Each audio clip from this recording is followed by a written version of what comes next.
Come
on, bad boy. That'll work. All right. I have a couple people in the crowd, I think. Or just one. We have Chris. Good evening, Chris. How are we? Welcome back to Paranormal Witchcraft LLC. You can't see this other guy, can you? Let me turn this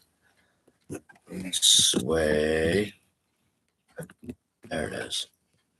Now you can. So we have a REM pod up here. We have an epoch box right here. And we have another different variety of REM pod down here. Welcome back to Paranormal Witchcraft LLC. I am Tobias Josephson, and this is where we approach the paranormal differently. We don't investigate like most people at all. So I'm going to start saying that at the beginning of every live. Good evening, everybody. Welcome back to Paranormal Laboratory Experiment number 7. Emotional escalation test. Do paranormal investigators accidentally affect their devices?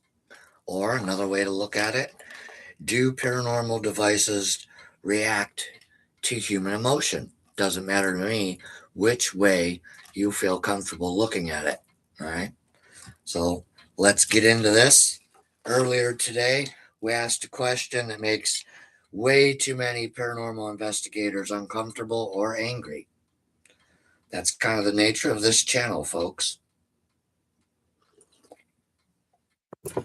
Our investigations only get better if we can find better ways to investigate. So earlier today, we asked a question that makes many investigators uncomfortable. No. I was wondering when you were going to chime in. By the way, I had our friend this morning reach out. This is supposedly TZ, and TZ is not human. So there's the information I have on our guest there in the epoch box. It is an entity of sorts that is attracted to me, but it is not a spirit. Interesting, huh? Do human emotions affect paranormal investigations? I think they do. If emotional escalation, emotional intensity influences paranormal communication devices, then investigators might unknowingly be influencing their own evidence. Right? So tonight we are here to test that possibility using the epoch box, and then as a fail-safe, I added 2 separate devices that also help detect fluctuations in our energy fields around us. All right. So before we begin, remember the rules of the laboratory: observation, containment, control. You don't have much to say tonight, huh? This morning we couldn't get you to shut up, and now tonight the only thing you've really said is no, no, no, just to show you guys these things are working correctly.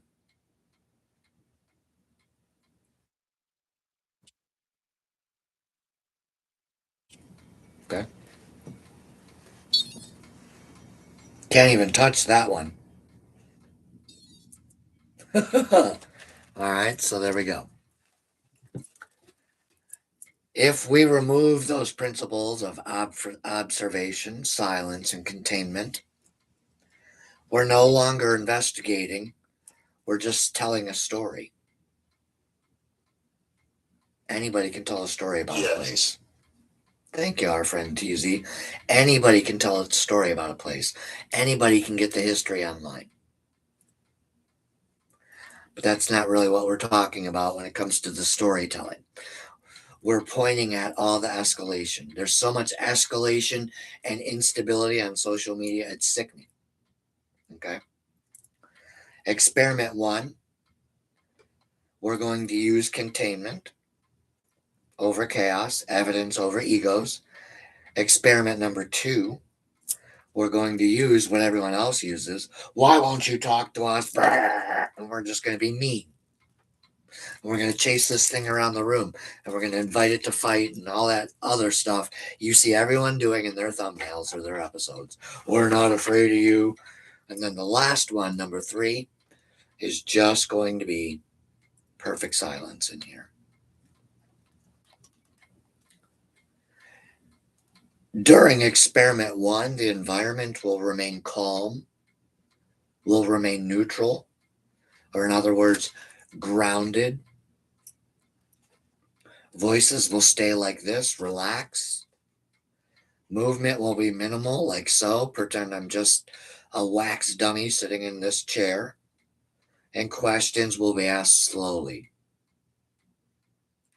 Example questions I might ask, because I don't know what I'm going to ask yet, might include things like, is there anybody here?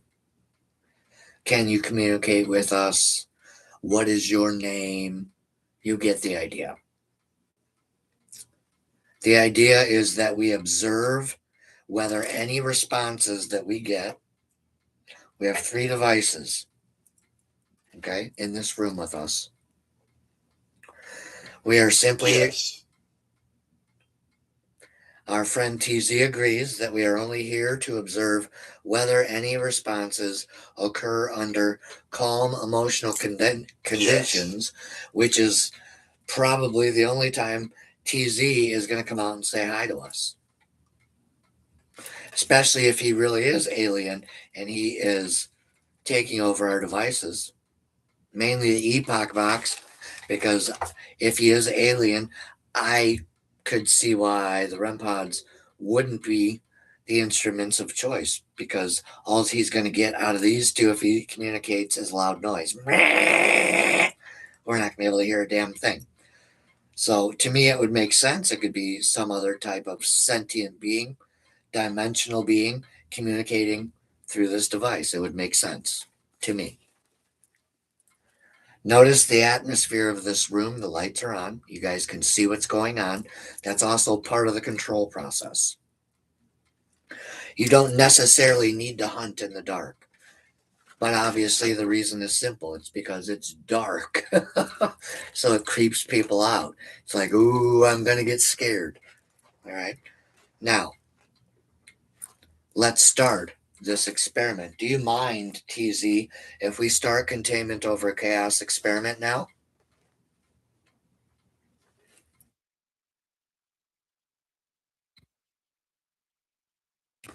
He chooses not to answer, or he's not around. So let's just use the questions they gave us in the script. So, TZ, I'm going to ask you a question. Can you communicate with us like you have been?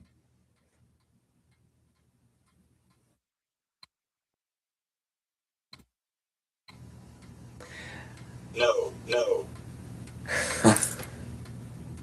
There you go. Is your name TZ?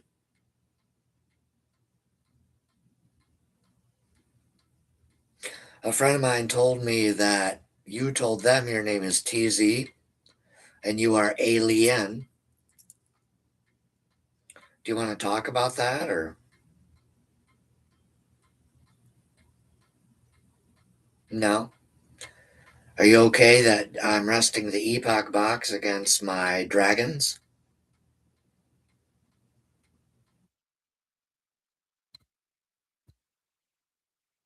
Okay, fair enough. All right, so now we're going to shut this one down. All right, TZ, we're going to run through these fairly quick, and this is the one you don't like, okay? So this is the one, TZ, called escalation and chaos tactics, the one that you keep saying no, no, no to. We're going to get started with those in a minute or so. Are you okay with that? Yes or no, as I'm facilitating here.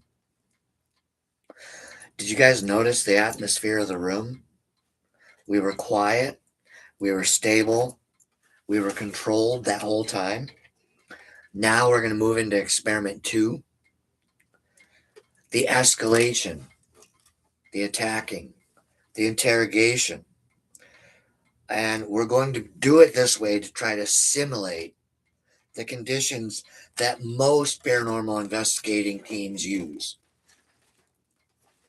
Voices will become louder, questions will become more direct or rude, even, and my emotional pressure will increase. Now, I am going to predict that we're going to get about the same responses. You guys can predict which one of these experiments you think will get the best response. The first one, where we were calm and collected. This one, we're going to be loud. All right, we're going to chase it. All right, we're going to be impatient and all that. Or do you think it's going to be the last one where we just sit here and do nothing for about 20, 30 seconds? Chris says containment. I have a friend who can communicate with spirit realm, and after this morning's live, they told me that this energy has a name and that it is TZ and that it is not a demon. That's why it will respond, and it's not necessarily a human spirit either. It has claimed that it is alien. Okay, so to me, that makes sense. I thought it was a servitor because it's friendly. It's not really knocking shit over in here. It's not poltergeist. Thank you. It's not poltergeist. It's not mimicking anything. It's directly answering me. So both answers to me are logical. By the way, baseline hit? No, no. Okay. I'll take Chuck's explanation as well. Chuck says seems to be the last one. Gets more comfortable when the pressure to perform is off. And that's what it seems like to me. And I agree with Chuck, is I think what TZ is trying to tell us is that the investigation that most people are using, I think it's trying to speak for the rest of the spiritual realm, is that that is not really what demons, spirits, passed over humans, a unicorn, your passed over cat, whatever it is you're trying to communicate with. I think what TZ is trying to say is that the escalation, the chaos, the immature investigation techniques, the performing, the sensationalism, the fact that people have to have this many devices near them at one time is unneeded. Remember what I say all the time. The best paranormal investigation device you have is yourself. It's great to have all these bells and whistles, man. It really is. But I'm happy for Matt that he gets to afford himself all those toys, and all those other teams. They can afford themselves all those toys. That's great. But if you don't have all those tools, you're left with yourselves. You have to be able to investigate with yourself without your tools. What if by some chance you're out by yourself doing whatever it is in your life, something catches your attention on the side of the road, all you have is a cell phone? No. You're not helping my point here in a second, but what if this is all you got? You don't have your REM pods. It's not like Supernatural where everyone's driving around with trunkfuls of shit because they're just that hardcore. I don't know where I'm going to be today, but I'd rather bring some shit with what? I don't even do that. All right, because I know I have a cell phone. I have myself. If something catches me off guard, I'm going to stop my car, get out, pull my cell phone out, record. I'm going to come back here, do a live, and go, you know what, YouTube? Look at this.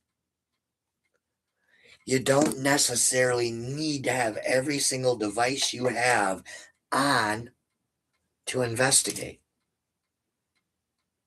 I mean, if you want to, that's great.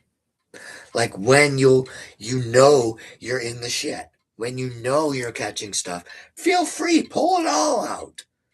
Then that makes logical sense. But to throw it all out before anything's even done because you want to catch Megalodon Ghost or Megalodon Demon, and you just think having all those fishing lines out are going to catch you, that's not necessarily true.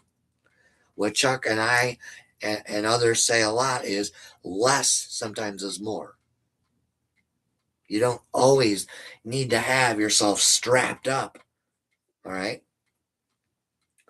You don't always have to be loud. You always have to be aggressive. So thank you, TZ and the spirit realm, for trying to help us get the rest of humanity to understand that kicking in your doors is not the right way to do investigations. So sadly, we have to use that here now on you. So here we go. All right. So TZ, if you're here, can you prove it, man? Can you just knock something over? Just scratch me right here in front of everybody. People want to see you just take some chunks out of my flesh. Maybe this channel will grow then. It'll give some, it'll give it, some legs to stand on. Maybe the algorithm will share it more. No? Not going to help me out, huh? Are you afraid of humans, TZ? No. Here's a good one for you. Why won't you respond? You guys are afraid? What? All right. Let's keep going. Can't give up yet. I want you to make one of these three devices react.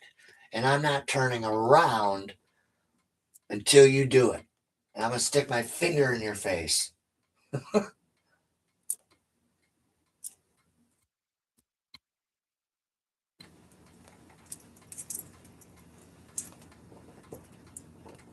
Not working, guys. What else should I do? You want me to slap it? Not going to work? You see what we mean? Thank you, TZ. Do you see what we mean? Just because everyone's using escalation over evidence, just because everyone's using the chaos of their egos in the thumbnails or whatever, it's all just storytelling. TZ just proved it right here on camera. Just because I'm attacking it doesn't mean we're necessarily going to get something. I could take TZ here and just, oh, what are you doing? Huh? Come on. Hey, you afraid of us? Eh? What is that going to do, guys? You realize you're arguing with, you can't grab it. You can't slap it in the face. You can't intimidate these things. So what are we trying to do with this escalation and chaos? Yes. I think TZ agrees there. I'm going to put you back there, bro. So our last one, TZ, is your favorite, where we do nothing. We do observation. But let's talk about that. Observe carefully whether the REM pods or the epoch box produced any more responses during escalation, or do you think we got more during containment? But we're not done yet. We have the third experiment. We're about to do it now. Okay. If the device reacts more strongly during escalation, investigators must consider whether your emotional energy, your emotional responses are exuding and influencing the results. We have no other recourse if this is where we're at. Investigation only gets better. So now let's transition into experiment 3, where this is more of an emotional reset. If the device acts more strongly during escalation, investigators must consider whether emotional energy influences results. So this is where we are just going to sit here like we have the past few nights, observe very quietly, sit still, act like I'm unalive. You know, it bothers me. I have to think about what I have to say. It really does. The fact that no matter what platform I go to, I have to watch what I say and how I say it. Because you never know if the platform's going to slap you or someone's going to get offended. And it really bothers me that I have to think all the time about one general sentence because one word I might feel like using, we can't use anymore freely. It's just driving me nuts lately. I miss the real free speech we used to have 10 years ago. I really do. So the environment is going to turn from that mess where we were slapping them, calling them names, making funny faces at them. Now we're going to do nothing. We're going to sit here quietly. We're going to zip our lips. The environment returns calm. Voices will lower again. Questions will become neutral. We can ask simple questions such as, we are returning to calm. No. We are returning to calm investigation. If someone is here, communicate clearly. We know you're here, TZ, but now that we have your name, it's very nice to make your acquaintance, TZ. I wish I could figure out a way to communicate with you and figure out where you are from if you are alien. Because you could be Yes. Well, maybe I'll think of a way to do that. Thank you for positively responding to do that. If you truly are alien, and I believe my friend is correct, you're not? Well, now I'm confused. Are you a friendly spirit at least? Doesn't want to answer. Anyways, observe whether these responses increase or decrease. Just testing again.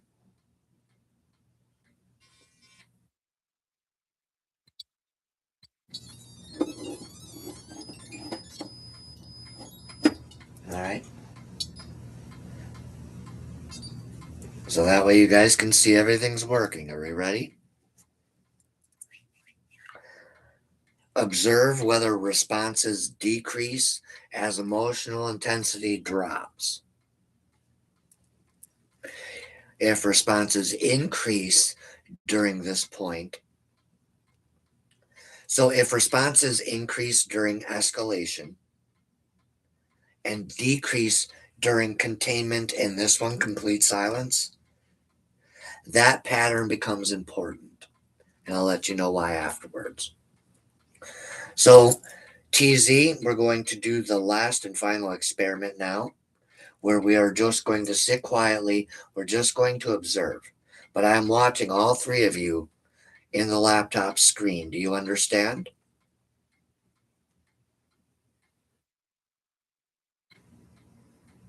Okay. That being said, remember, folks at home, don't get off here. We're doing this on purpose for about 20 to 30 seconds. All right. Watch these devices behind me closely. Okay. And here we go.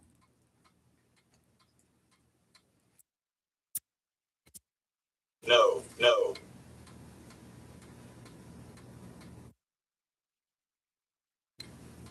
Chris, got that?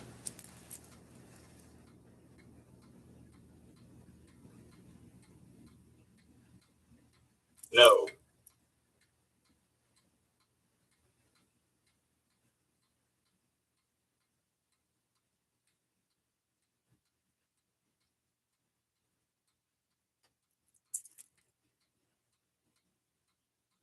I feel like you want to give me a third one.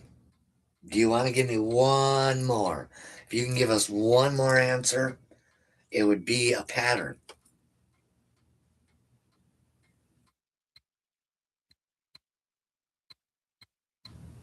No. Hmm.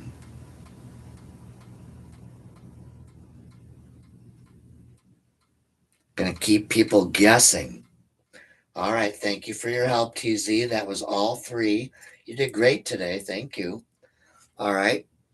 So, that being said, guys, from where I am on the facilitator end, it's probably a toss up to me. I'm not really sure which one of the experiments showed us any more activity, if you will, versus the other two. It was very sporadic tonight, very off cue. Whereas the past couple days, it seems like it was more engaged in our conversation, didn't it? But nonetheless, let's finish up here. Not done melting our brains yet. So, did you guys feel the responses increased during containment or decreased? Increased during escalation or decreased? Increased during observation or decreased? Chris says increased.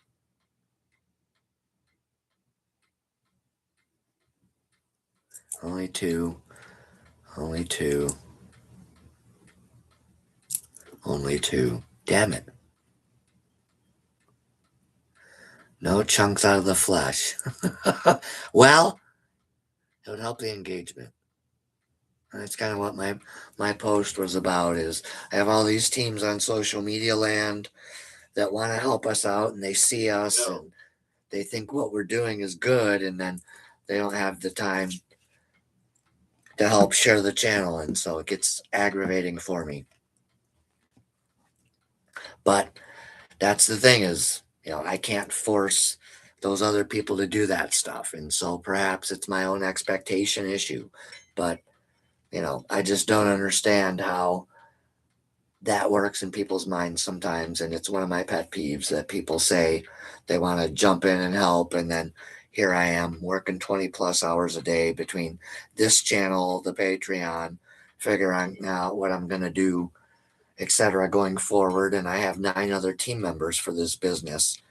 Plus, there's outside members that want to lend a hand. And, for the last 3 months, I'm tired. And so that's why we're taking a break. It's just too much for one man to do by himself. And so it gets very aggravating. But that's also the time that, it's a good time to take a break.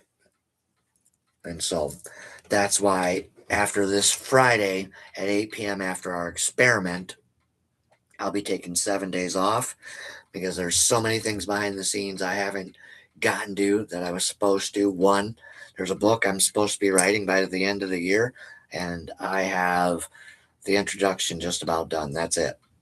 Because I'm just so into getting this channel off the ground that it takes literally that much time to work on these 2 episodes.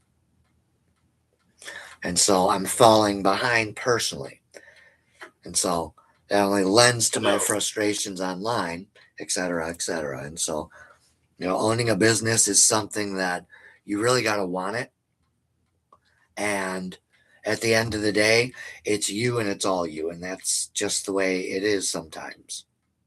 And sometimes I get stuck in expecting more help, or I hear like people are going to help, and then weeks later I'm still waiting. And so all those frustrations over time, they just kind of sit on a man's shoulder sometimes. So today I did some reflecting on it. Investigation should not be chase reactions.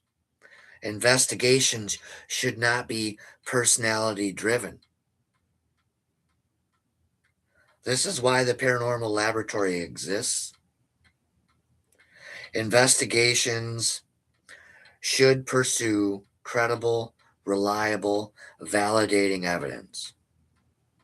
Not just because Johnny looks and sounds good on camera, not just because as a team you get along. That's just part of the equations, part of the variables. To make anything work as a whole, it takes any number of gears, etc., etc. So testing our own methods is just as important as testing the paranormal investigation, the paranormal field itself. Now we understand that this won't be for everybody. Okay? But these are the questions that have to be asked. Because if these patterns can't be repeated, it is what? Just storytelling. And anybody can tell a story. I could tell a story right now. All right. I mean, where's my $1,000,000? I could tell a story right now. I don't see 1,000,000 followers behind me because I can tell a story. Okay?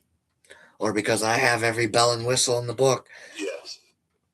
There's not 1,000,000 followers behind us. Do you see the point? Okay? The best and most expensive device you'll have is yourself. If you break your brain, how are you supposed to hunt if you yourself can't figure out how to hunt without devices? That might be a problem. Maybe you're codependent on bringing all these devices because you were raised in the paranormal field and you saw it, and so you mimicked it, and maybe perhaps it's blissful ignorance. We don't know. Don't know. Okay. But tonight we examined whether emotional escalation changed the behavior of the device, or did it change the environment the devices were in?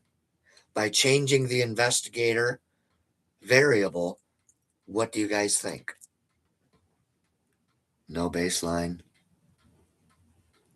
Yes, I like that. I don't know if he's in love. I'll tell you a story since we're near the end, anyways. And this lends back to my point. Anyone can tell a story, and this is a true story. I was told something at 10 years old that rocked my world. Let me finish the live stream and I'll tell you the story without interruption. So, it will either support the idea that emotional intensity influences paranormal communication devices, or it will challenge the theory. I don't care which one it does. The whole point of this live stream is to get people engaged, maybe get some people out there to self-reflect and go, that's a great question. Remember Matt Hornick's question? Yes. Thank you, TZ. Remember Matt Hornick's question on Phil's podcast the other day. He often wonders if humidifier, if humidity can affect the inside of our devices. And that's a great question. How do we not know that? Kind of like the questions we're asking. Thank you, TZ. Either way, these experiments provide valuable information, not just for me, but for all you guys. Thank you for the thumbs up at the top of the screen, whoever did that. That does help this channel grow. I appreciate you guys that show up. When you can. So Chuck and others, Matt, Chris, you guys try. Okay? But the post this morning, there's hundreds and hundreds of people on social media who need to be here helping, and they're not. I'm over here by myself every morning, every night. And yet they're in chat or they're in my feed over there. Oh, yeah, that was great. Where are they? Okay. Taking me for granted. That's what they're doing. And that's okay. So either way, the experiments we're doing provides us and you guys with valuable, credible information now. Thank you for participating in laboratory experiment number 7. Yes. And thank you, especially TZ, for playing along. There's your bagpipes, TZ. I'm going to leave TZ in, and I'll tell you the story here. So when I was 10 years old, when I was taken away from my parents at 6.5 years old, I was not informed. Mom had to make an informed decision. She signed the rights over. And so, what people don't know is I was raised by a sister. All right. A half sister. Okay. So, mom signed me over guardianship to an older sister. Right. And so, I, in a way, have grown up like an orphan. So, maybe this will explain some things about myself to people out there who didn't know that before, but I could swear it's been common knowledge if you followed me long enough. Anyways, so because of that, the state would offer free summer camp, etc., at a certain place. It was in Woodstock, 2.5 hours southwest of where I lived as a kid. So, Woodstock, Illinois. And so it was state run, beautiful area, and I'm going to guess it was a state run agency, and they would have different agencies from the state bring groups of kids throughout the summer, and you would get to camp out in real cabin style, bunk style, summer camp style. And it was good. It was for people like me that were falling through the system, right? Didn't barely know how to make friends, maybe had bad motor skills, had a lot of PTSD, etc. It was meant to be positive. Yes. Yeah. Thank you. And so as we were doing that, one year, I remember I meet this guy named Louis. And Louis's weird. I like Louis. I've always been weird. All right. And so we're talking and we form a little band of friends. And one night he just looks at me out of the blue and goes, Tobias, you're a star child. And I go, oh, what? And he proceeds to explain to me how there are 5 points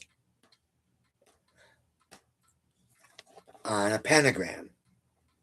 And apparently, werewolves are at the top of the pentagram. Star children are this corner of the pentagram. I forgot what he said this one was, and this one, and this one. All right, whatever. I'm 10 years old.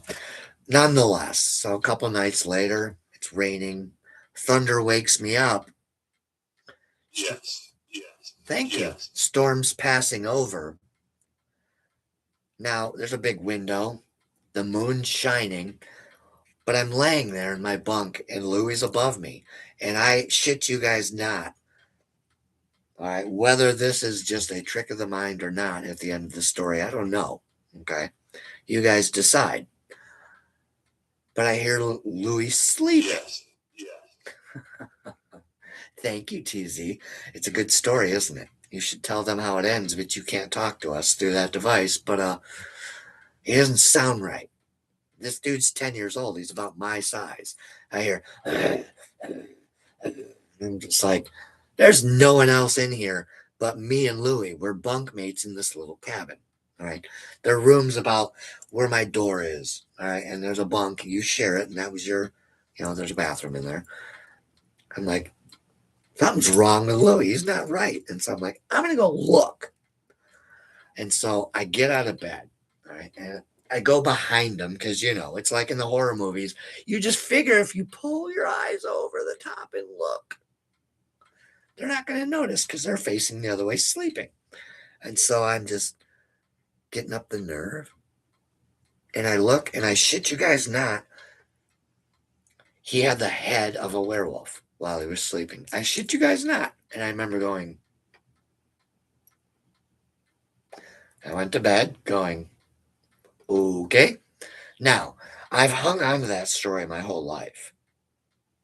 It's floated around my subconscious because it was one of the weirdest, most vivid moments of my life. It was much like when I was a child, 5 years old in Redwood, California, in that blue outhouse that was faded. All right. It was sky blue. It was probably a 20-year-old paint job. You could see the rust and oxidation on the outside. There was no lights in it. And I can remember, if you're looking at the screen, there was one stall, two stalls dividing, so there was three stalls. 1, 2, 3. Well, obviously, I picked the darkest corner to go pee. And I walked out and went to come out. And remember, I told you the story. I turned around and I looked up, and there was a pair of red eyes. Okay. At the top left of the screen here, where it says how many people are watching and the thumbs up, that's where those eyes were. And I'm down there at the bottom for this end of the screen. Okay. That far away, standing in the doorway of this outhouse that had no lights in it. It was just like when you go to the beach, they have these like structures now, but it was made out of metal. And it was just like a metal toilet, but a hole in the ground, and that's what it was. But so there was no reason for red eyeballs to be up in the corner. The sun was out, but that's not going to cause something to glow demon red, is it? No. And so that story, I remember standing there like this, just like this. And as I was looking at it, I remember going, what is that? Even at 5 years old, I was more curious. There was no sense of fear at all. Probably should have been, because we know who it is now, Asmodeus. All right. And that's a true story. So what happened is 20 years later, I got Asmodeus tattooed on my shoulder. All right. So when you tattoo the visage of a demon, the face of a demon on your body, that's a blood. Let me think of the word. Blood curse. There it is. All right. And I have no doubt, none, any iota, that is what I saw in Redwood, California, in the outhouse. Is he knew long before I did that this was going to happen. He knew I was his long before I had even known the word occultism. All right. Remember, I was 5 years old. I didn't come into the occult till later in life. I didn't build the Brotherhood of Male Witches until roughly 6 years ago. All right. And I've only been a practicer for a decade. So, all right, call it a synchronicity, call it divinely guided, call it whatever you want to call it. All right. That's a true story. And so the paranormal has always fascinated me ever since, because those two stories I just told you guys are why. Like some random kid that I never saw again, named Louis, planted one word in my brain, a star child. Right. And I've yet to meet an actual human being who can actually define what a star child is. I've heard any number of theories. I've heard a star child I could be someone whose consciousness was sent here to help human beings. That is kind of what loosely the term star child means. It means I'm wiser than our generations, etc., etc. But then again, what's up with the dude's face? All right. He looked like a werewolf to me, like this kid had transformed in his fucking sleep. I'm not shitting you guys. He had the fucking canines. His mouth was open. It was not as long of a snout as you guys would think. You know how you see the stories, Red Riding Hood, and they got the full. No, it was more compact, but it was very clearly full out wolf head, but it wasn't full animal like everyone writes down, kind of like a dog man, if you will. Where's Phil? He's not in here, but kind of like that. No. No, he says. But anyways, there's some of my occult true stories. Those actually really happened to me. And no, they didn't happen to me. Are you Asmodeus? No, you're not Asmodeus? No? Okay. Well, thank you for tuning in, TZ. We got some questions here. No baseline. It's not going to eat me, my guys. Me and Asmodeus have made a deal. Okay? He doesn't get to destroy my life anymore. All right? Because the deal is he's going to shred me like in Supernatural for eternity, anyways. All right? So he might as well stop fucking with me in life. He can come through me. All right. I've allowed him to come through me. Like if I need to get rid of competition, etc. That's a healthy way he can be used. All right. But as far as, oops, sorry. But as far as fucking up my life, relationships, etc., we've come to terms there. Okay. But, before that, wrong arm.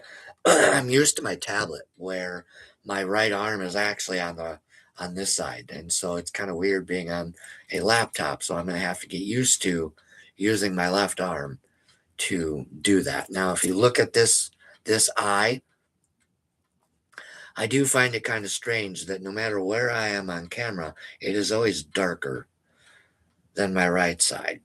All right, and then you have the double pupil over here, which creeps people out sometimes. But yeah, so a blood curse is no joke. Okay, it's kind of the same thing as doing a crossroads deal, but I didn't know I was doing a crossroads deal, so I forgot to ask for something. So it just did whatever it wanted to me until I was like, whoa, whoa, whoa, whoa, let's make a deal. Okay, and that's the truth. All right. And it probably scares the hell out of my dear sister, who's a Christian, but it was the best option I had at the time. And now here I am. I get on camera. I bought a business, strictly Paranormal Witchcraft LLC, because I don't think fuck around, find out magic is funny. And that's why.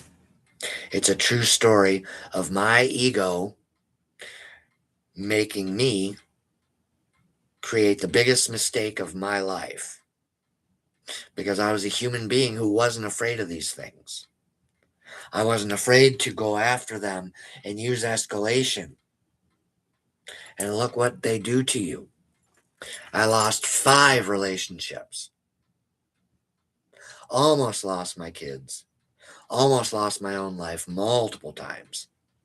These things don't care what they take from you. They will just take whatever they can from you. Okay? Anyways, so that being said, tune in tomorrow for yet another paranormal theory number 8. Okay? If you want, I can give you a teaser.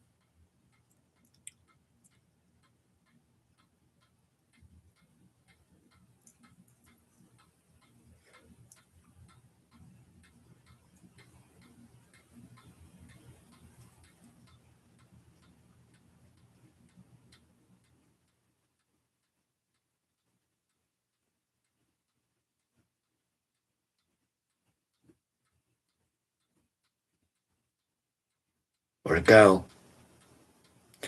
Where to go?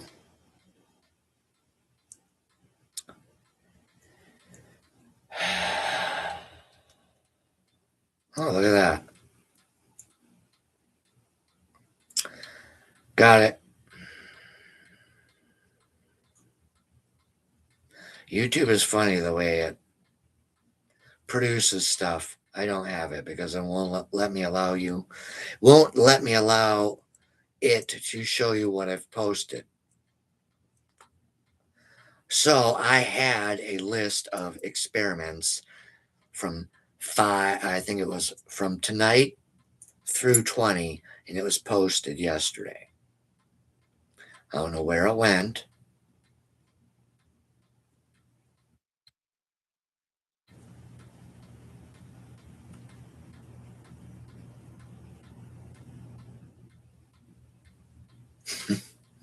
It's probably they took it down because I used AI. But, anyways, I was going to give you guys a preview of what I had listed for tomorrow morning, but I guess we'll have to wait till then. Let me take some comments. So, we had a baseline again, a baseline again. Only 2, or did you catch 3?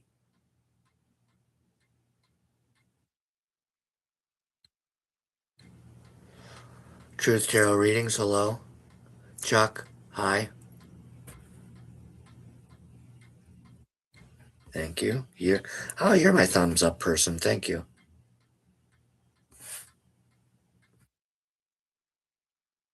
No, I don't pee. Yes. I do not. I don't pee around spirits. I get startled, But yeah, no, and that's why I think Chuck Yes. TZ agrees. I'd be lying if I told other humans I was afraid of dying because I think everybody's afraid of dying. I'm not afraid of it because of the fact that I won't be here anymore. Well, I should probably swipe that statement because I'm not so sure I'm afraid of dying anymore. As I said that, because I don't look at it the way I was looking at death 20 years ago. 20 years ago, I looked at death like there's no coming back, blah, blah, blah, blah, blah. Now I kind of look at death and go, well, it's kind of an ending to a beginning. Like the things we're trying to discover here to our left, we're trying to figure out what that energy is. What is it we're communicating with? What are you? Where are you? Who are you? How did you get there? Can we come there? Etc. Right? And so I don't know if I fear death anymore. Do I fear the retribution I have to pay for this? I don't know if it's fear or just getting ready to do what I got to do. It's a fine line, I suppose. When I first realized what I did, yes, there was fear. It was like, oh my God, what did I do? Of course. And that was probably a natural human reaction I should have thought about 30 years ago. Instead of going, I'll be all right. Yes. Thank you.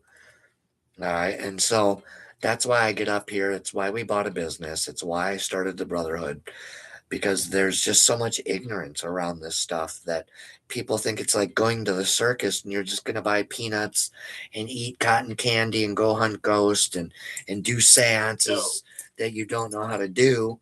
And then you're going to get fucked up and then you're going to have no one to turn to. And then we're going to be like, well, we told you, but we still told everybody. Okay. It's not a game. Ouija boards aren't a game. They're not. Okay. That being said, let's plug Blue Mountain Paranormal again.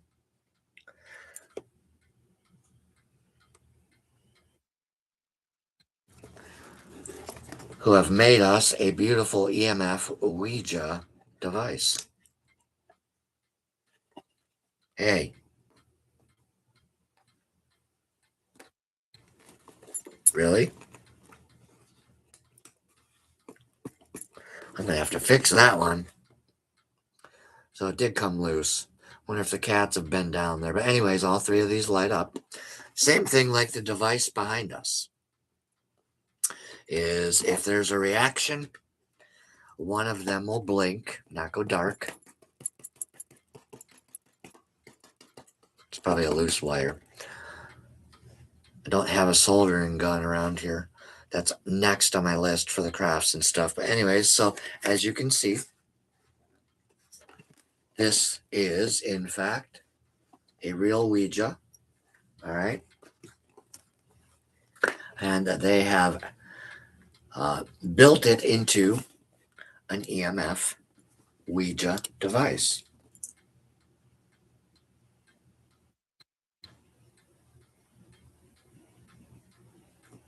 I don't really feel anything with me now. But this is one of my favorite things they've given us, but I'm going to turn it off so I don't waste the batteries. But there you go, guys. So we'll be using that this summer. I'm going to bring it with. I know they have their own, but Paranormal Witchcraft loves it. So those gifts from the team, Robert, Adam, and friends, thank you so much for that. That being said, ran it a little long tonight. Thank you for the storytelling opportunity. I hope you guys enjoyed that. You would have, huh? Well, now that's not saying I haven't been startled before, though, like that, Chuck. Yes, I have. And that's not to say I won't be startled like that again. I'm usually the guy who gets startled the least.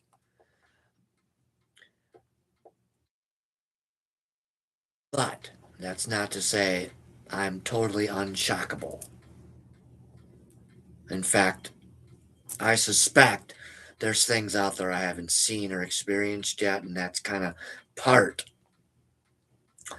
of the journey, isn't it? Right? So we will see. Um, so, nonetheless, thank you, Chuck. Thank you, Truth Tarot. Thank you, as always, Chris. And as far as the post earlier, it will get better, yes, but now you kind of can understand why I need to take a break when you're just an army of one. It kind of wears you down after 3 or 4 months, this type of schedule. 2 lives a day, 3 if we're counting this week, Thursday. And then you have the Brotherhood, and then you have the other business things that I'm working on. And so the reset. Yes. Well, I'm glad you say that. The reset will be for the highest good. One, it lets all the algorithms reset themselves and do what they got to do. I can reset my algorithm, if you will. All right, spend some time with my cats, spend some time with my poor wife, who hasn't seen very much of me the last 3 months, and maybe write a little more of that book. So, that being said, I'm going to get off here and eat some dinner. Thank you for tuning in. I am Tobias Josephson, and we are Paranormal Witchcraft LLC. Damn it. And this is where we approach the paranormal differently. Wonder what I broke. And this is where we use containment over chaos, evidence over egos, and we don't investigate like most people at all. So keep that in mind. That being said, I appreciate all the love tonight. Thank you for the double thumbs up. Thank you, Rebecca. Thank you, Chuck. Thank you, Chris. Thank you, anyone else out there. We will see you tomorrow night. We will see you tomorrow morning. Blessings, merry meet, and be well, my friends. Love you all.